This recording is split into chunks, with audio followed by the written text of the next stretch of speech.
সৎ মায়ের পছন্দ করা ৩৪ বছর বয়সী প্রবাসী ছেলের সাথে যখন আমার বিয়ে হয়, তখন আমার বয়স তার অর্ধেক। মায়ের মুখের ওপর কথা বলার সাহস ছিল না, বিধায় চুপ করে বিয়ের আসরে বসে যাই আমি। মনে করেছিলাম বিয়ে করলে হয়তো ভালো একটা পরিবেশ পাবো, যেখানে আমি সুখে থাকতে পারবো। কিন্তু যেটা ভেবেছিলাম সেটা ভুল ছিল। এক নরক থেকে মুক্তি পেয়ে আমি যে আরেক নরকে গিয়ে পড়েছিলাম, এটা বুঝতে আমার 2 দিন সময়ও দরকার পড়েনি। স্বামী নামের একটা কীটের হাতে এসে পড়েছিলাম আমি। জানি না কোনো স্বামী তার সদ্য বিয়ে করা বউকে অশ্লীল ভাষায় বকে কিনা, কিন্তু সেদিন কোনো অপরাধ না করেও আমাকে প্রচুর বকা শুনতে হয়েছিল। 21 দিনের ভয়াবহ দিন কাটানোর পর আমার স্বামী যখন বিদেশ চলে গেল, তখন একটা দীর্ঘ স্বস্তির নিঃশ্বাস ফেলেছিলাম, এই ভেবে যে অন্তত কারো বকা আর মায়ের খাওয়া লাগবে না। কিন্তু আমার ভাগ্য যে আমার জন্মের পর থেকেই আমার বিপক্ষে, সেটা আমার মনে ছিল না। উনি যাওয়ার পর থেকে আমার দেবর আর আমার ননদের বড় ছেলে আমাকে সেক্সুয়ালি হ্যারাসমেন্ট করতে থাকে। পিছন থেকে এসে জড়িয়ে ধরা, স্পর্শকাতর জায়গাগুলোকে হাত দেওয়া ছাড়াও যত রকমের কাজ আছে তারা করতে লাগলো। আমার শাশুড়িকে জানালাম বিষয়টা, কিন্তু ওই যে রসুনের প্রত্যেকটা মুখ এক জায়গাতেই থাকে, এরাও ঠিক তেমন। আমি অভিযোগ করার পর থেকে আমার উপর নির্যাতনের মাত্রা বেড়ে গেল। সবচেয়ে বেশি আশ্চর্য হতাম যখন আমার ননদের ছেলে আমার সাথে বাজে ব্যবহার করত। শাশুড়িকে জানানোর পর যখন কোনো কাজ হলো না, সিদ্ধান্ত নিলাম আমার স্বামীকে বিষয়টা জানাবো, কিন্তু সেটাও হলো না। আমার ফোন কেড়ে নেওয়া হলো। আমাকে হুমকি দেওয়া হলো, যদি তার ছেলের কানে কিছু যায় আমার খবর খারাপ হবে। মুখ বুজে সহ্য করা ছাড়া আমার কোনো উপায় ছিল না। আমার জায়ের সাহায্য নিয়ে আমার স্বামীকে আমি সব জানালাম, কিন্তু তাতেও কোনো লাভ হলো না। উল্টো আমার স্বামী লিমন আমাকে দুশ্চরিত্রা বানালো, আর যত রকমের বাজে কথা আছে সব শুনিয়ে দিল আমাকে। সেদিন সারা দিন রাত আমি কান্না করেছিলাম। যে সংসারে স্বামীর কাছে বইয়ের কোনো মূল্য থাকে না, সেই সংসারে থাকা আর না থাকা সমান। তবুও মুখে কুলুপ এঁটে অত্যাচার সহ্য করে যাচ্ছিলাম।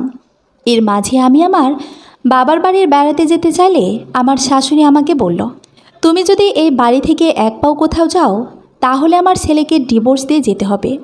আমার পায়ের তলা থেকে মাটি সরে গিয়েছিল আমার শাশুড়ির কথা শুনে।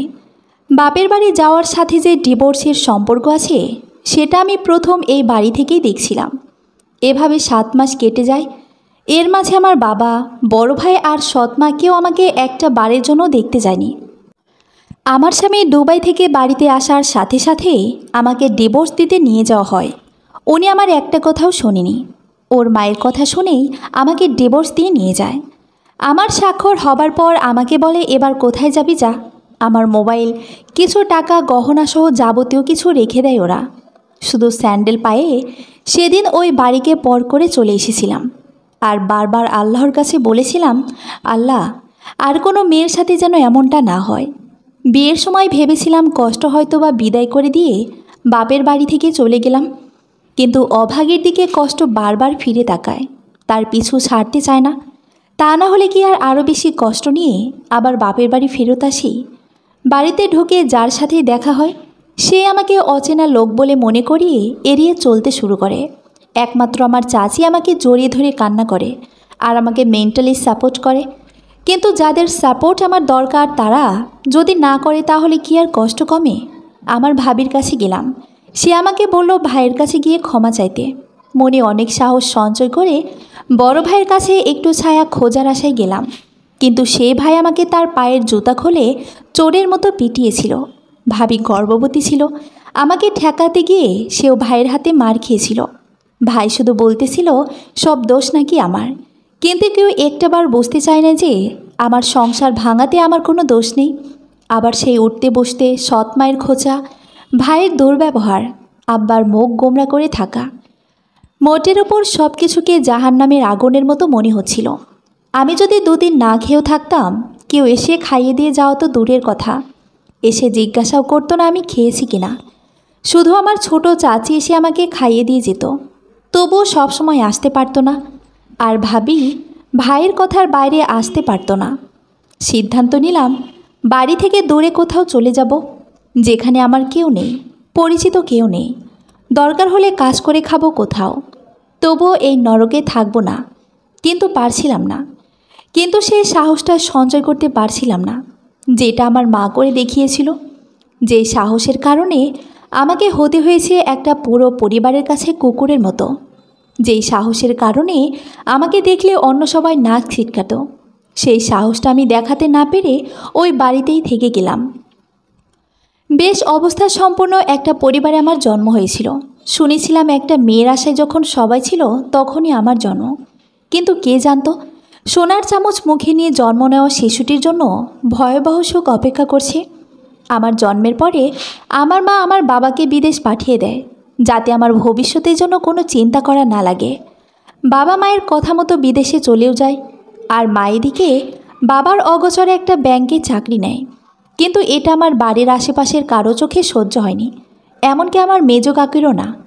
আমার বাবাকে মায়ের চাকরির ব্যাপারে সব কিছু বলে দেয়, আর সেই দিনই ফোন দিয়ে বাবা মায়ের সাথে প্রচুর ঝগড়া করে এবং মাকে চাকরি ছাড়তে এক প্রকার বাধ্য করে।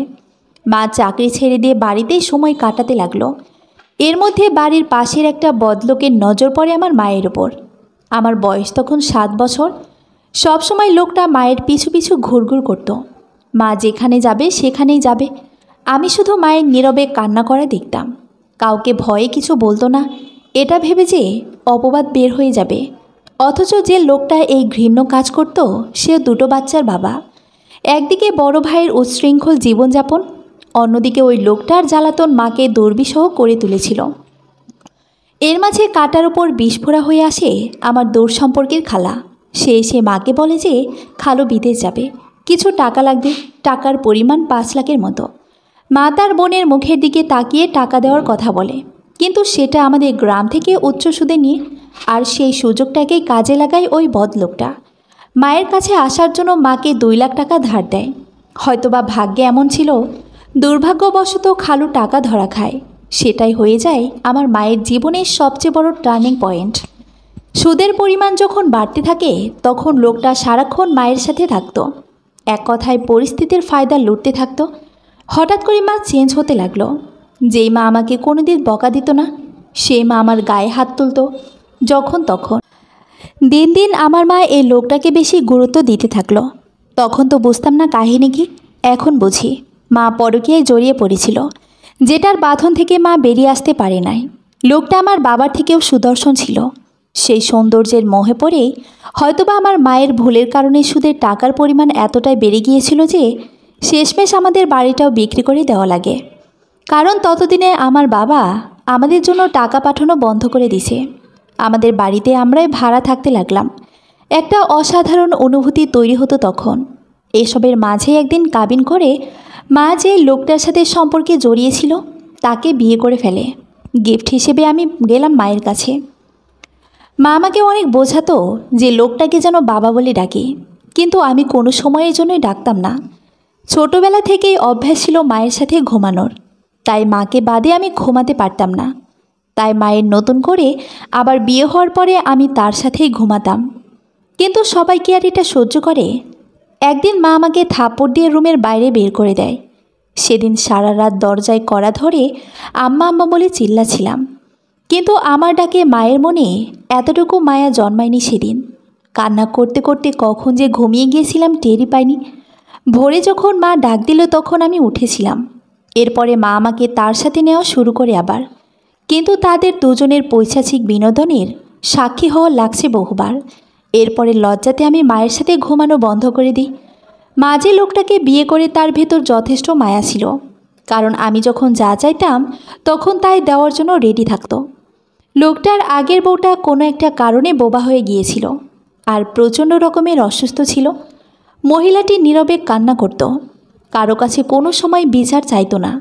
মহিলাটি ছিল ওই বাড়িতে একটা পরিত্যক্ত রুমের মতো, যেখানে মানুষ ইচ্ছা হলে ঢোকে, না হলে না। তেমনি ওনাকেও সেবা যত্ন কম করা হতো। ইচ্ছা হলে কেউ তাকে দেখত, না হলে না। একদিকে মায়ের বাজে ব্যবহার, আর বাবা তো এক প্রকার ভুলেই গিয়েছিল। সবার অযত্নে ঝোপে জন্ম নেওয়া ভাটি ফুলের মতো বড় হতে থাকলাম। 10 বছর পর আমার প্রবাসী বাবা দেশে আসে, আমার জন্য না, নিজের জন্য, তার পরিবার তৈরি করার জন্য। বাবা দেশে আসলে মা এবং লোকটা আমাদের এলাকা ছেড়ে তার নিজস্ব বাড়িতে চলে যেতে চাইল। বুদ্ধিটা অবশ্য মায়ের নতুন স্বামীর ছিল। আর এই যাওয়াতে মাকে একটা শর্ত জুড়ে দেয়। সেটা হলো তিনি আমাকে তার বাড়িতে নেবেন না। মা সেই শর্ত মেনেও নেয় আর আমাকে কোনো একটা উপায়ে আমার বাবার কাছে পাঠিয়ে দেয়। বড় ভাই তখনও বিদেশ, থাকলে হয়তোবা আমাকে তাদের বাড়িতে রাখতো কিনা জানি না। বাড়িতে এসেই বাবা বিয়ে করে। এবার এসে পড়লাম সৎ মায়ের সংসারে। বাবা আমার সাথে কথা বলতো না, নতুন মাও না। বোবার মতো দিন যাপন করা লাগতো। প্রথম প্রথম অনেক কেয়ার করে টিফিন বানিয়ে আমাকে স্কুলের পথে পাঠিয়ে দিত। রাস্তার ভাড়ার টাকা থতো দিয়ে গুনে দিত, যাতে একটা টাকাও বেশি না যায়। আমাকে দিয়ে তিনি কোনো কাজ করাতেন না, কিন্তু দিন শেষে ঠিকই খোটা দিতেন এই বলে যে আমি কোনো কাজ করি না কেন। মানসিক অত্যাচার করতে থাকেন তিনি আমার উপর।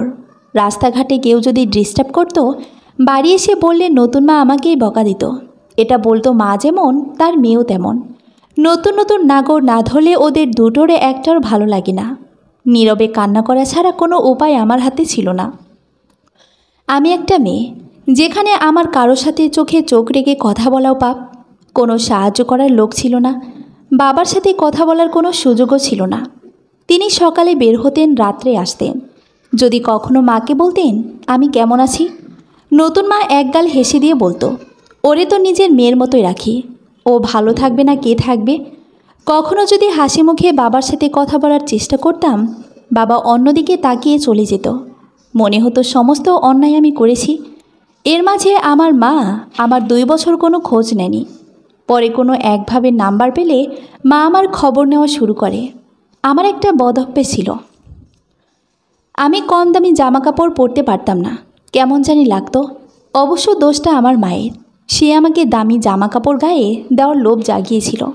এটা মা জানতো বলেই সুযোগ পেলেই আমার জন্য অনেক জামা কাপড় কিনে নিয়ে দিয়ে যেত সবার অগোচরে। মাকে জড়িয়ে ধরে রাখতাম অনেকক্ষণ। মন চাইতো তাকে সারা জীবন এভাবে ধরে রাখি, কিন্তু সেই সাধ্য কি আর ছিল। বছরের 2টা ঈদেই আমার নতুন মা আমার জন্য কেনাকাটা করত। অনেক দামি কাপড় কিনে দিত, যেগুলো আমার মা অন্যদের দিয়ে দিত। সেই কাপড় নতুন মা আমাকে কিনে দিত। অথচ বাবার ইনকাম তখন লাখের ওপরে। বাবার তো সেদিকে কোনো খেয়ালই নেই, শুধু এই খোঁজটাই নিত যে আমি বেঁচে আছি কিনা। হয়তোবা মরে গেলেই বেটার হতো, বোঝা হয়ে বেঁচে থাকা লাগতো না। আল্লাহর কাছে প্রশ্ন করতাম, কেন আমাকে ছেলে বানিয়ে দুনিয়ায় পাঠালে না? কেন এত কষ্ট আমাকে দিলে আল্লাহ? আমি কি এত কষ্ট ভোগ করার মতো মানুষ? তারপরও আল্লাহর সহায় চাইতাম, কারণ তিনি ছাড়া আমাকে দেখার মতো কেউ নাই। যারা আছে তারা নিজস্ব সুখ শান্তি আদায় করতে ব্যস্ত। তারা আমাকে তাদের অস্তিত্ব মনে করতো কি না সেটা নিয়ে আমি সন্দিহান ছিলাম। হয়তোবা দায় ঠেকানো ভালোবাসা বা দায়িত্ব রক্ষা করা ভালোবাসা ছিল এইগুলা। জানি না সেগুলো কী ছিল। আমার বাবা আবারও বিদেশ চলে যায়। তারপর আমার একটা অসুখ হয়। অ্যালার্জিজনিত সমস্যার কারণে পায়ের অবস্থা খুব খারাপ। ওষুধের কথা ভয়ে বলতে পারতাম না। অবস্থা খারাপ দেখে আমার দাদি আমার নতুন মাকে বোঝালো। তিনিও আমার দায়িত্ব পালন করলেন। একটা ফার্মেসি থেকে কিছু অ্যালার্জির ওষুধ নিয়ে এসে সেগুলো খেয়ে আমার অসুখ তো কমলই না, বরং বেড়ে গেল। আমার শরীর ক্রমশই দুর্বল হয়ে যাচ্ছিল। একটা সময় মনে হতো মরেই গেলাম। আমার মনে আছে, নতুন মা আমার জন্য 1 পা দুধ আর একটা স্যালাইন কিনে খাইয়ে বলেছিল, নে খা। তোর জন্য কি কেউ টাকার গাছ লাগিয়ে রাখছে নাকি? এ কথা বলে যদি কেউ কারো মুখে অমৃতও তুলে দেয়, জানি না কারো মুখ দিয়ে নামবে কিনা। রাগে দুঃখে দিলাম ওষুধ নেওয়া বন্ধ করে। কেন যেন বুদ্ধি দিয়েছিল। তার কথায় যেন যেখানে অ্যালার্জি ঘা হয়েছিল সেখানে শুকনো মরিচ বেটে লাগিয়ে রাখলাম। মরিচের ঝালে জ্বলনিতে প্রচুর কান্না আসতো। বাবা কোনো একটা উপায়ে জানতে পারলো আমি অসুস্থ। নতুন মায়ের কাছে ফোন দিয়ে আমার খোঁজ নিতে শুনলাম। তিনি দেখলাম চেঁচিয়ে বলছে, আমি খুবই ভালো আছি। তিনি আমাকে শহরের ডাক্তার দেখিয়েছেন, কিন্তু ওষুধ খাওয়া বন্ধ করে দিয়েছে। আমাকে আর ডাক্তার দেখাবে না। মুচকে একটা হাসি দিলাম নতুন মায়ের কথা শুনে। মিথ্যাটা লুকিয়েও বলতে পারে না বোকা। আমি তো ঠিকই শুনে ফেললাম। আবার ভাবলাম হয়তোবা আমাকে শুনিয়েই বলতে চেয়েছে। তবে আমি একদিক দিয়ে ভাগ্যবতী ছিলাম বলা চলে। খাবারের সমস্যা কোনোদিন আমার হয়নি, বরং ডাক্তার যেই মাছ আমার অ্যালার্জির জন্য খেতে নিষেধ করে দিয়েছিল সেগুলোই বেশি রান্না হতো। সব কিছুর ভিড়েও মনের মতো একটা ভাবি পেয়েছিলাম, যে নিজের জিনিসপত্র বিক্রি করে আমাকে ওষুধ কিনে দিত। আমি তখন ক্লাস 9-এ পড়ি। ভাইয়া বাড়ি এসে আমার জন্য ছেলে দেখতে শুরু করে। কাটার উপর বিষ পোড়া যাকে বলে, কাঠের বোতলের মতো সাজিয়ে বরপক্ষের সামনে আমাকে নিয়ে যাওয়া হতো, আর সবাই এমন ভাব করত যেন আমাকে ছাড়া তারা কিছুই বোঝে না। এর মাঝে একটা ছেলেকে আমার পছন্দ হয়। দূর থেকে তাকে দেখেছিলাম, কিন্তু সেদিন আমাকে পাত্রপক্ষের সামনে নিয়ে যাওয়া হয়নি। কারণটা খুব সিম্পল, ছেলেটা ব্যবসা করত। যদি বিয়ের পর আমার বাবা অথবা ভাইয়ের কাছে টাকা চায় ব্যবসার উন্নতি করার জন্য, তারপর লিমনকে দেখে তাদের পছন্দ হয়। পছন্দ হওয়ার কারণ লিমন প্রবাসী, কোনো সময় টাকা চাইবে না আমার পরিবারের কাছে। আর এটাই আমার জীবনটাকে আরেক ধাপ ধ্বংস করে দিয়েছিল। লিমনের সাথে ডিভোর্স হওয়ার পরেও সে আমার বাড়িতে ফোন দিয়ে নানা ধরনের আজে বাজে কথা বলতো। এতে আমার নতুন মা আমার উপর আরও রেগে যেত। কয়েকদিন ফোন করার পরে আমার ব্যবহৃত জিনিসপত্র টাকার কথা বললে সেটা এড়িয়ে যায় এবং একসময় ফোন দেওয়া বন্ধ করে দেয়। বাড়ি থেকে বড় ভাই সিদ্ধান্ত নেয় যে আমাকে উন্মুক্ত বিশ্ববিদ্যালয়ে ভর্তি করিয়ে দিবে, যাতে আমি লেখাপড়া করতে পারি। কিন্তু টাকার অভাবে পরবর্তীতে আমি ভর্তি হতে পারিনি। টাকার অভাব বলে ভুল হবে, মূলত নতুন মা টাকা দেয়নি। ভাইকে বলে একটা ফোন নিলাম, শখের বশে একটা ফেসবুক অ্যাকাউন্ট খুলে নিই। কিছুদিন চালানোর পরে টাকার অভাবে যখন ফেসবুক চালাতে পারতাম না, তখন সেটা বন্ধ করে দিই। 2 মাস পরে ফেসবুকে আবার ঢুকি। তখনও ভালো করে কারোর সাথে মেসেজ করতে পারতাম না। কমেন্ট বক্সকে মনে করতাম ইনবক্স। সেখানে একটা ছেলের সাথে আমার পরিচয় হয়, ওর নাম সুজন। আমাদের ঘনিষ্ঠতা ক্রমেই বাড়তে থাকে। একদিন ফোন নাম্বার শেয়ার করি, সেখান থেকে কথা বলার পরিমাণ আরও বেড়ে যায়। সুজনকে আমার পরিবার, আমার লাইফের সব কথাই বলেছিলাম। সুজন প্রথমে ভাবতো আমি তার সাথে ইয়ার্কি করে এসব বলি, কিন্তু আমি যে সিরিয়াস এটা সে বুঝতো না। সুজনের সাথে কথা বলার এক পর্যায়ে আমি ঢাকাতে বেড়াতে যাই। সেখানে ওর সাথে ভিডিও কলে কথা বলি। ততদিনে ও আমাকে দেখেনি। কথা বলার পর থেকে ওর কেয়ারিং আরও বেড়ে যায়। সেই সময় আমার জীবনে প্রথম প্রেম আসে, কিন্তু সেটা অসময়ে বললেও ভুল হবে। আমার জীবনের সুসময়টা তো নষ্ট করে দিয়েছিল আমার পরিবার। আমি প্রথম সুজনকে আমার মনের কথা বলি, তাকে যে আমি ভালোবাসি এটাও বলি। সুজন প্রথমে রাজি না হলেও পরে রাজি হয়। রাজি না হওয়ার পেছনে একটা কারণ ছিল। সুজন তার জীবনে বড়সড় একটা ধোঁকা খেয়েছিল একটা মেয়ের কাছ থেকে, যার কারণে সে সুসাইড অ্যাটেম্পও নিয়েছিল। কিন্তু ভাগ্য সহায় থাকায় বেঁচে আছে সে। আর এই জন্যই কোনো মেয়েকে বিশ্বাস করতে চাইতো না। ফুফাতো ভাইয়ের বউ কোনো একভাবে জেনে যায় আমি ফেসবুকে নিজের ছবি শেয়ার করি, আর এটা সে আমার নতুন মাকে বলে দেয়। যার ফলস্বরূপ আমার নাকের নলক, কানের দুল, হাতের বালা সমস্ত কিছু নতুন মা কেড়ে নেয়। ফোনটাও কেড়ে নিতে গিয়েছিল, কিন্তু জোরাজোরি করার কারণে নিতে পারি নাই। সেদিন অনেক কেঁদেছিলাম। আমার চারপাশে যে এত শত্রু আছে আমি আগে জানতাম না। সুজনের সাথে কথা হলেই বলতো আমি যেন তার সাথে দেখা করি, কিন্তু এটা বুঝতে চাইতো না যে আমার পক্ষে বাড়ি থেকে বের হওয়া সম্ভব না। নতুন মা 2 দিনের জন্য তার বাপের বাড়ি বেড়াতে গেলে সুজনকে আমি আমার বাড়িতে আসতে বলি। সে আসে এবং 3 ঘন্টা থেকে চলে যায়। আর এই সমস্ত কিছু আমার পাশের বাড়ির একজন দেখে নতুন মাকে আবার বলে দেয়। আর এটাও বলে যে আমি আমার মায়ের মতো নষ্টামি করার জন্য পুরুষ মানুষ ডেকে আনি। পরিস্থিতি ভয়াবহ রূপ ধারণ করে। আমার মনের ভিতর তখন একটা কথা ঘোরাফেরা করতো যে হয়তোবা আমি যদি সুজনকে বিয়ে করি তাহলে জীবনে শ্রেষ্ঠ সুখ পাব। ও আমাকে কোনো দিন কষ্ট দিবে না। পরের সপ্তাহে শুধুমাত্র ভাইয়াকে জানিয়ে আমরা বিয়ে করে ফেলি। ভাইয়া এসে আমাদের দুজনকে সুজনের বাড়ির পথ ধরিয়ে দেয়। মনে করেছিলাম হয়তোবা সুজনের বাবা মায়ের অনুমতি না নিয়ে বিয়ে করলাম, তারা মেনে নেবে না। কিন্তু আমার ধারণা ভুল ছিল। তাদের বাড়ির সবাই আমাকে এত ভালোবেসেছিল যা বলার মতো না। আমার শাশুড়ি আমাকে মাথায় করে রাখত। কিন্তু কথাই আছে না, সবার কপালে বেশি দিন সুখ থাকে না। আমার শাশুড়ির ক্যান্সার ছিল, লাস্ট স্টেজ। 1 বছর পরে আমার শাশুড়ি মারা যায়। তিনি থাকতে আমার কোনো কিছুরই কমতি রাখেনি। নিজের মেয়ের মতো করে ভালোবাসত। শাশুড়ি মারা যাবার পর সুজনের হাতের অবস্থা খুব খারাপ হয়ে যায়।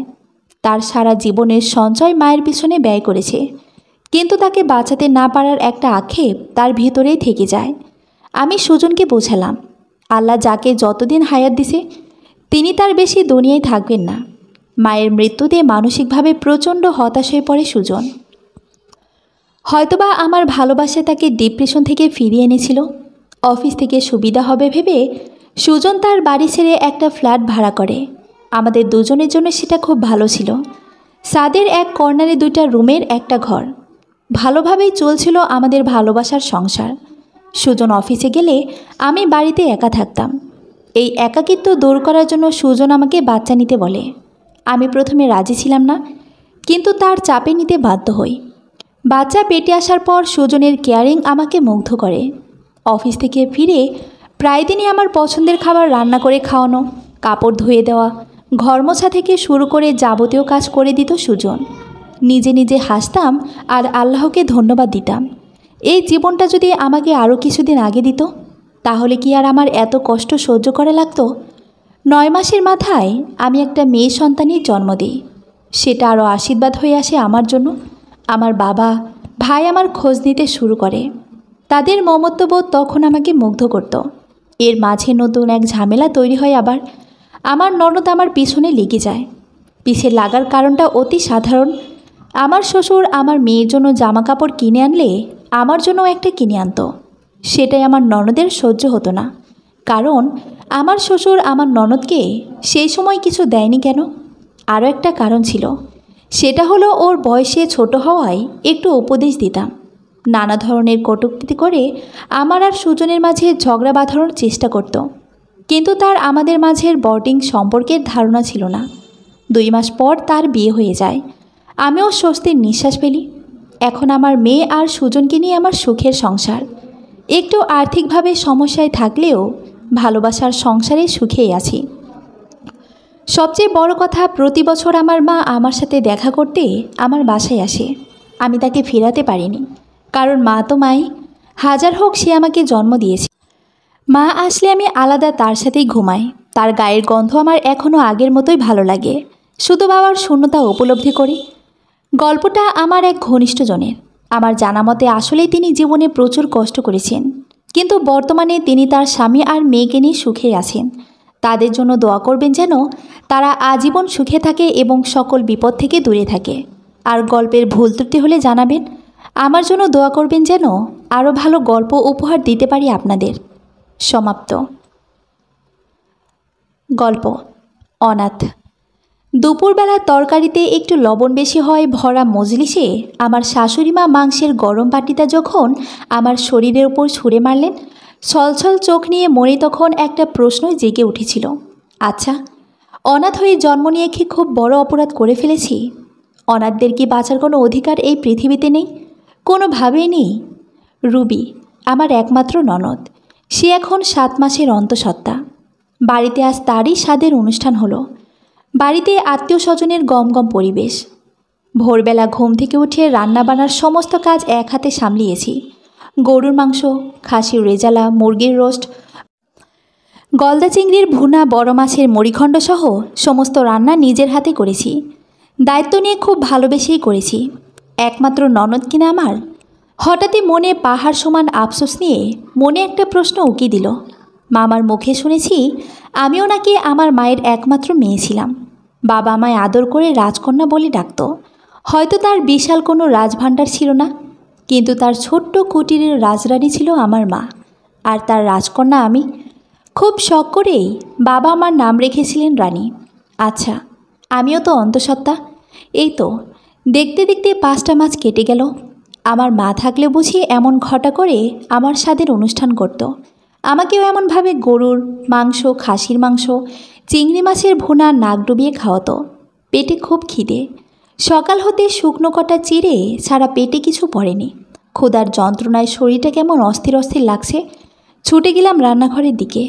দুপুরের আগে রান্নার শেষ করে গোসল করে রান্নাঘরে উকি দিতেই শুনতে পেলাম ফুপু শাশুড়ির গলার স্বর। তিনি আমার শাশুড়ির উদ্দেশ্যে বলে উঠলেন, রেহানা, তোমার বড় ছেলের বউটা তো পোয়াতি। সেই সকাল থেকেই দেখছি এই শরীরে কত খাটাখাটনি করছে। আজ না হয় আমাদের মেয়ের সাথে তাকে বসিয়ে একটু ভালো মন্দ নিজের হাতে খাইয়ে দিও। বাপ মা মরা মেয়ে, ওর বা আর কি দোষ? ফুপুর মুখে পুরো কথা শেষ না হতেই গর্জে উঠলেন আমার শাশুড়ি মা। ভাতের হাঁড়ি থেকে চামচ ওঠাতে ওঠাতে বললেন, এত আহ্লাদ দেখেন না তো আপা। জন্মের কিছু বছর পরই বাপ মাকে খেয়েছে, আর এত শখ আহ্লাদের কী আছে? অনাথ এতিমদের এত আহ্লাদি করলে চলে না আপা। আপনি বরং খাবারগুলো টেবিলে নিয়ে যান। হাতে অনেক কাজ আমার।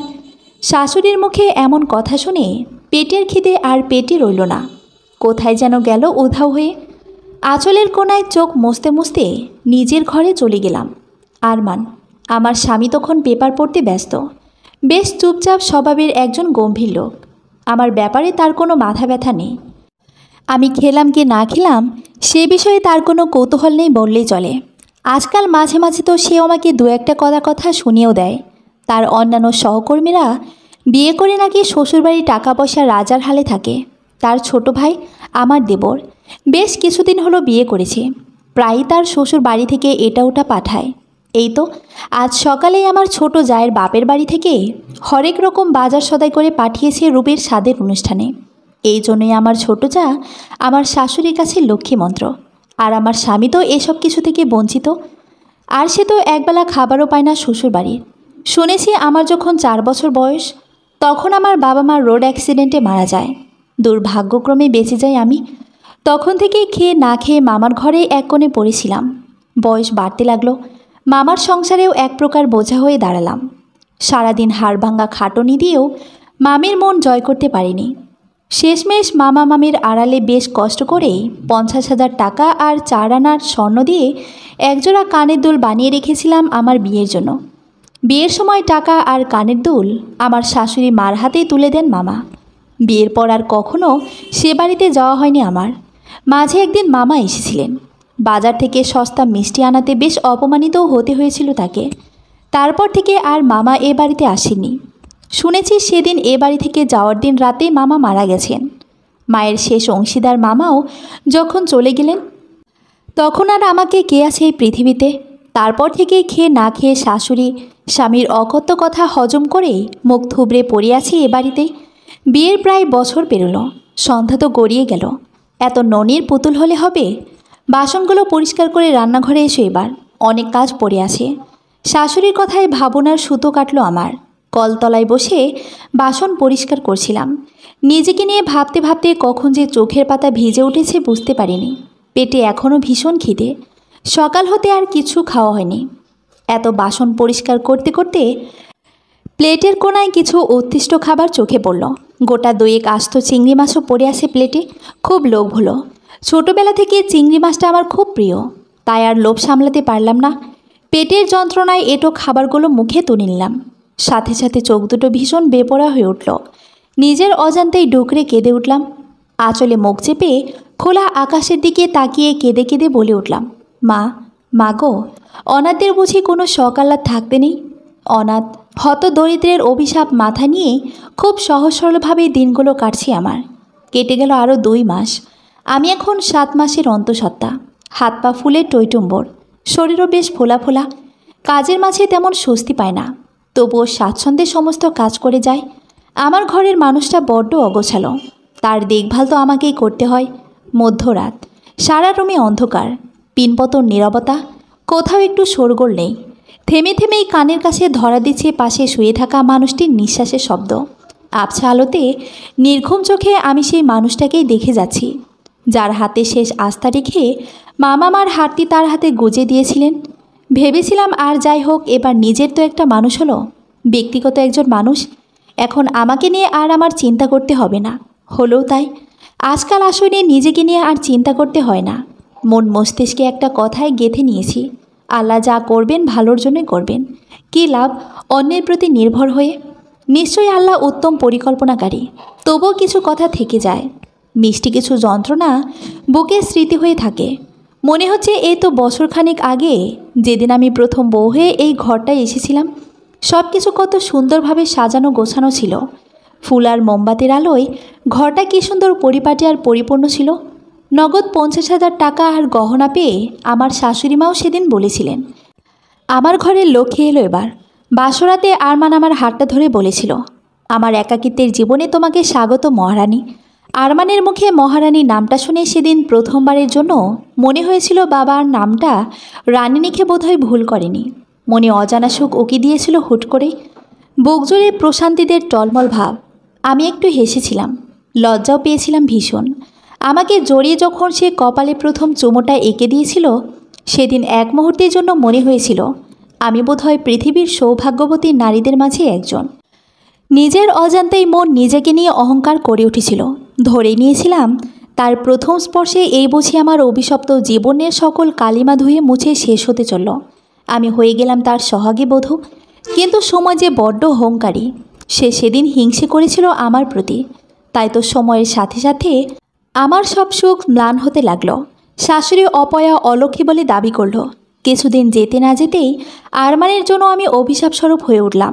মা ছেলের একটাই আফসোস, ছেলেকে অন্যত্র বিয়ে করালে হয়তো মাসে মাসে কিংবা কদিন পর পর শ্বশুরবাড়ি থেকে এটা ওটা পেত, নিমন্ত্রণের কবজি ডুবিয়ে একটু খেতে পারত। এখন তো সে গুড়ে বালি তাদের। 7-5 ভাবতে ভাবতেই ভোর হলো। চারদিকে আজানের সুমিষ্ট প্রতিধ্বনি শোনা যাচ্ছে। আজ আর ঘুম হলো না। বিছানা ছেড়ে নামাজটা আদায় করে নিলাম। সকালের সমস্ত কাজ সেরে নিজের রুমে আসলাম। এই 1 বছরে মাটির ছোট দুটি ব্যাংকে বেশ কিছু টাকা জমিয়েছিলাম। কত হবে জানা নেই। খাটের কোণ থেকে ব্যাংকটা বের করে মাটিতে একটু জোরে লাগাতেই খুব সুন্দরভাবে ব্যাংকটা ভেঙে 2 ভাগ হয়ে গেল। আরমানের জামা কাপড় ধোয়ার সময় সবসময় তার পকেটে কিছু না কিছু টাকা পেতাম। মাঝে মাঝে কিছু টাকাও চেয়ে নিতাম। সেগুলোই 5 টাকা 10 টাকা করে বছরখানিক ধরে জমিয়েছি। ভাঙা ব্যাংক থেকে মাটিতে ছিটিয়ে পড়া টাকাগুলো তুলে গুনতে লাগলাম। মোট 4,570 টাকা জমিয়েছি। মনটা ফুরফুরে হয়ে গেল। 1 সপ্তাহ হলো রুবির ছেলে হয়েছে। ফুটফুটে ছেলে। শুনেছি খুব মিষ্টি হয়েছে দেখতে। নাম রেখেছে জায়ান। আমার ফুপু শাশুড়ি প্রথম জায়ানকে দেখে খুব বড় গলায় বলেছিলেন, রুবির ছেলেটা বড় বৌমার মতোই মিষ্টি হয়েছে দেখতে। সেই থেকে আমার শাশুড়ির চিন্তার শেষ নেই। ছেলেটার ধারে কাছেও যেতে পারলাম না এখনও। আমার শাশুড়ি ধরে নিয়েছেন আমার মতো অপয়ের ছা পেলে জায়ানের নিশ্চয়ই বড় ধরনের ক্ষতি হবে।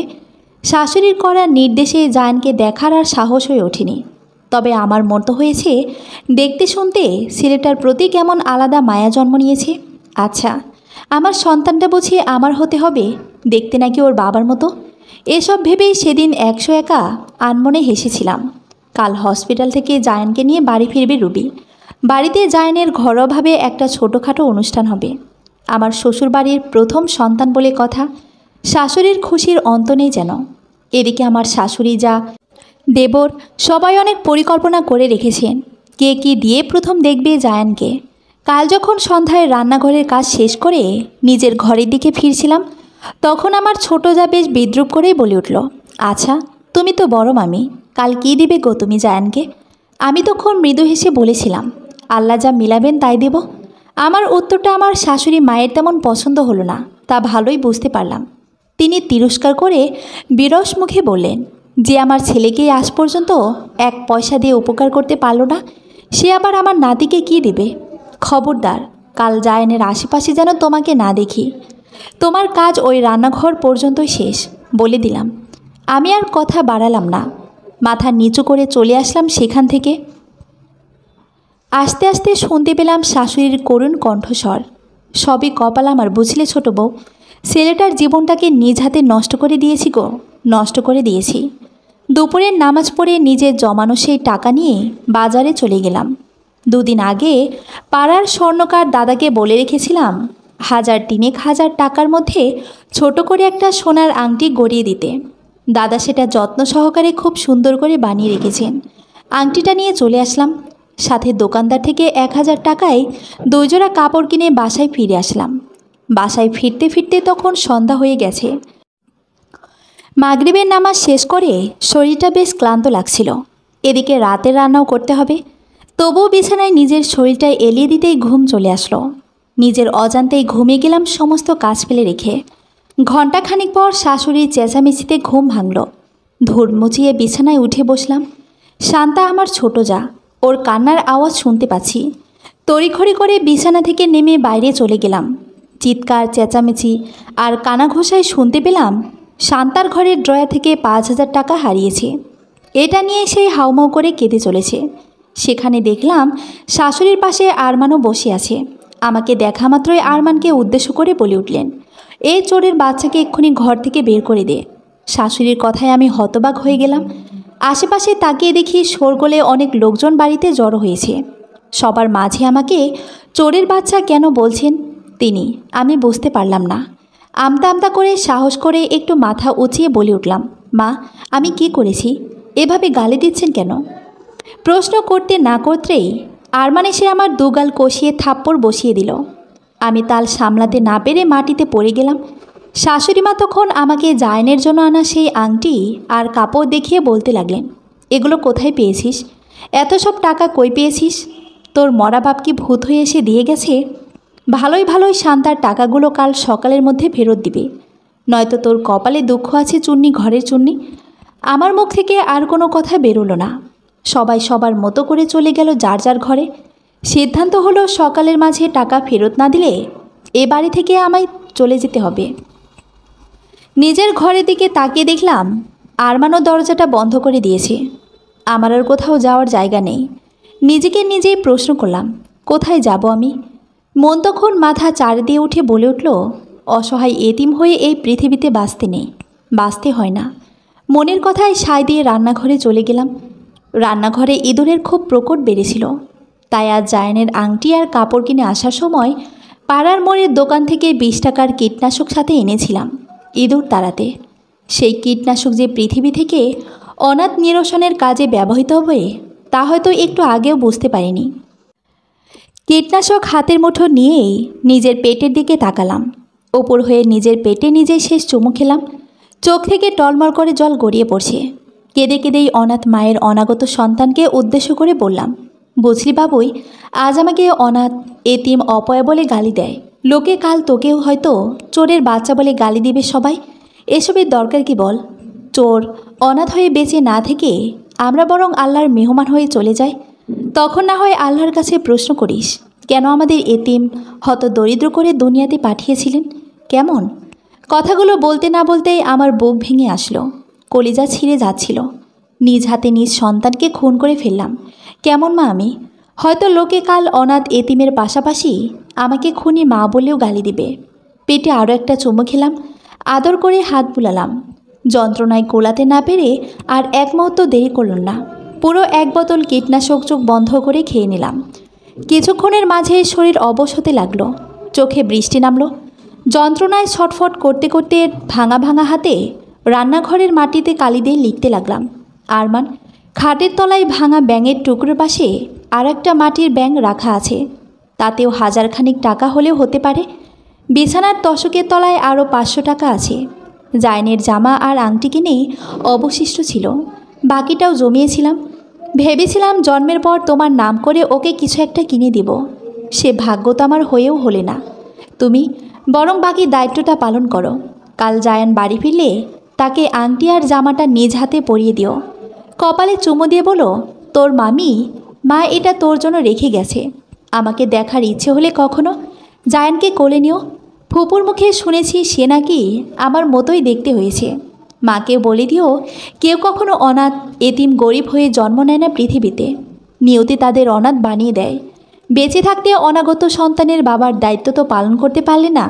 ভোর হলে মাটির ব্যাংকটা ভেঙে সেই টাকায় আমাদের মা সন্তানের দাফন করে এসো। আর বাড়ি ছাড়তে হবে না আমার। তোমার মহারানীকে নিজ হাতে তার আপন ঘরে রেখে এসো, কেমন? আর হ্যাঁ, নিজের যত্নটা নিও কিন্তু। সমাপ্ত। কিছু কথা যাদের কাছে মনে হয়েছে গল্পের মানুষগুলো একটু বেশি নিষ্ঠুর হয়ে গেল, তারা হয়তো আমাদের আশপাশটা অবলোকন করেননি। আমাদের চারপাশে এর চেয়েও জঘন্যতম ঘটনা প্রতিনিয়ত ঘটছে। মেয়েরা এখনও প্রতিনিয়ত অবহেলিত হচ্ছে, যৌতুকের জাতাকলে পিষে যাচ্ছে। তবুও তারা শেষ অবধি টিকে থাকতে চায়। কেউ মরে গিয়ে বেঁচে যায়, কেউ বেঁচে আছে জীবন্ত লাশ হয়ে। ধন্যবাদ।